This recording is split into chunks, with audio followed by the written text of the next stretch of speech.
اس میں دین و دنیا کی کوئی تفریق نہیں ہے۔ ایک طرف آپ کہتے ہیں دنیا کے معاملات تم خود بہتر، یہ پھر حد کہاں سے شروع ہوگی؟ تو انہوں نے کہا جہاں تک تو اس بات کا تعلق ہے نا کہ زندگی کے ہر کاروبار سے دین کا تعلق ہے، یہ تو بالکل دین جو ہے نا جامع ہے، کوئی شعبہ اس سے باہر نہیں، کھانا پینا لباس چلنا پھرنا تک بھی جو ہے اس کے ساتھ بھی دین کا تعلق ہے۔ سارے شعبے جو ہیں وہ دین کے شعبے ہیں، اس لحاظ سے تو سب دین ہے، مگر ایک حد یہ ہے کہ کچھ باتیں اللہ رسول نے خود بیان کر دی ہیں، وہ دین ہے۔ ان میں سے کچھ تو جن میں ہم دخل ہی نہیں دے سکتے، وہ امور تعبدی ہیں، عبادات ہیں، کتنی رکھتے ہیں پڑھیں، زور کی 4 عصر کی 4 مغرب، اس میں ہم کیا عقل دوڑا سکتے ہیں؟ یہ باتیں تو جو ہے نا اقترابات جن کو شاہ ولی اللہ رحمۃ اللہ علیہ اللہ کا قرب حاصل کیا، یہاں تو بالکل کسی کو دخل دینے کا حق نہیں۔ اسی دائرے میں بدعت حرام ہے، جو سمجھ میں نہیں آتی کہ آپ لوگ اینک لگاتے ہیں، یہ سپیکر چل رہا ہے، مولانا اگر ہر نئی شاہ بدعت ہے، یہ فرق نہیں کرتے کہ جو باتیں اقترابات کی نا اللہ کا قرب حاصل کرنے، اس میں ہم اپنے نہیں گھوڑے دوڑا سکتے، وہ صرف اللہ تعالیٰ کے بتانے سے پائے۔ اسی لیے امام احمد رحمۃ اللہ علیہ فرماتے ہیں عبادات میں نئی بات گمراہی، جو ہے ارتفاقات زندگی کو آسان بنانے کے لیے کہ سواری اچھی بن جائے، لباس عمدہ سے عمدہ، یہ ارتفاقات یہ کافر مومن صاحب استعمال کرتے ہیں۔ فرق ہر شخص کو نظر آئے گا کہ اگر عبادتوں میں آپ کسی کافر کو کہیں ہمارے ساتھ شریک ہو،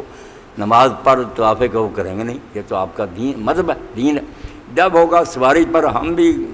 جہاد پر سوار ہوں گے، سکھ بھی سوار ہوگا، وہاں کسی کو ثواب و عذاب نہیں سوچتا، وہ زندگی کو آسان بنانے کے لیے چیزیں ارتفاقات، 2 لفظ اقترابات ارتفاقات، یا معاملات کیا لیں، ان میں کھلی چھٹی ہے کہ انسان جو چیز صرف کچھ حدود ہیں،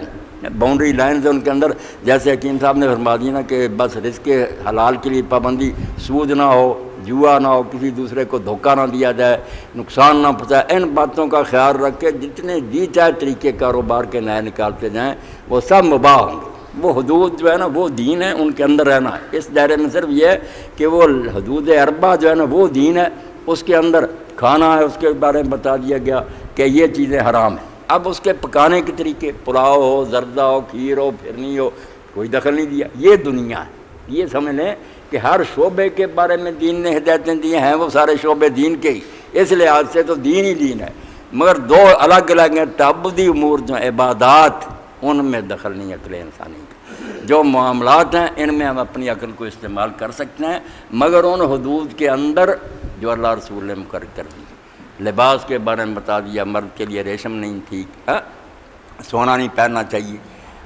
کفار کے ساتھ مشابہ لباس نہیں ہونا چاہیے، مرد عورت کا الگ ہونا چاہیے، غرور اور تکبر والا نہیں۔ یہ 4-5 باتوں کا خیال رکھ کے جس علاقے کے لوگ جو بھی لباس بنائیں گے وہ دنیا ہوگی، اس میں دین نہیں پھر اعتراض کرے گا، وہ سب دین کے مطابق ہی ہو۔ یہ بات بھی پریشان کر سکتی تھی نا، ایک طرف آپ کہتے ہیں سب چیزیں دین کے اندر ہیں، پھر کہتے ہیں دین دنیا۔ جی